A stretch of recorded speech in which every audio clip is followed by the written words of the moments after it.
ایک جن اور ایک خوبصورت لڑکی۔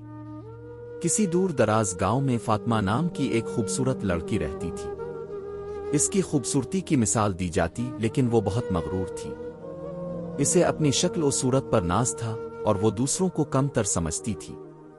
فاطمہ کو آئینے کے سامنے گھنٹوں بیٹھنا پسند تھا۔ وہ اکثر کہتی، دنیا میں مجھ سے زیادہ حسین کوئی نہیں، ہر کوئی میری خوبصورتی پر فدا ہے۔ اس کی ماں نے اسے سمجھایا، بیٹی، حسن اللہ کی عطا ہے، اس پر غرور نہ کرو بلکہ شکر ادا کرو۔ لیکن فاطمہ نے ماں کی نصیحت کو نظر انداز کر دیا۔ ایک دن فاطمہ اپنی سہیلیوں کے ساتھ گاؤں کے قریب جنگل میں گئی۔ وہاں ایک پراسرار درخت کے نیچے رک کر وہ اپنی خوبصورتی کی تعریفیں کرنے لگی۔ اچانک ایک بھیانک ہنسی سنائی دی۔ واقعی تم خود کو سب سے حسین سمجھتی ہو؟ فاطمہ اور اس کی سہیلیاں خوفزدہ ہو گئیں۔ درخت کے پیچھے سے ایک لمبا سایہ نمودار ہوا۔ وہ ایک جن تھا۔ جن نے کہا، اگر تم اتنی خوبصورت ہو تو میں تمہیں ایک آزمائش میں ڈالوں گا۔ اگر کامیاب ہو گئی تو تمہیں انعام ملے گا، ورنہ تم اپنی خوبصورتی کھو دو گی۔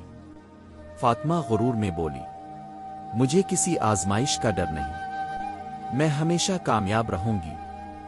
جن نے اسے ایک آئینہ دیا اور کہا، اس آئینے میں جھانک کر دیکھو، لیکن اگر تمہارے دل میں ذرا سا بھی تکبر آیا تو تمہاری خوبصورتی ختم ہو جائے گی۔ فاطمہ نے جیسے ہی آئینے میں دیکھا وہ حیران رہ گئی۔ آئینے میں اس کا چہرہ اور بھی حسین نظر آ رہا تھا۔ وہ اپنے حسن پر فخر کرنے لگی اور دل میں سوچا، واقعی میں سب سے زیادہ خوبصورت ہوں۔ بس جیسے ہی اس کے دل میں غرور آیا، آئینہ ٹوٹ گیا اور فاطمہ کا چہرہ سیاہ اور بدصورت ہو گیا۔ وہ چیخنے لگی مگر جن ہنستا رہا۔ دیکھا، میں نے تمہیں خبردار کیا تھا مگر تم نے غرور کیا۔ اب تمہاری خوبصورتی ہمیشہ کے لیے ختم ہو گئی۔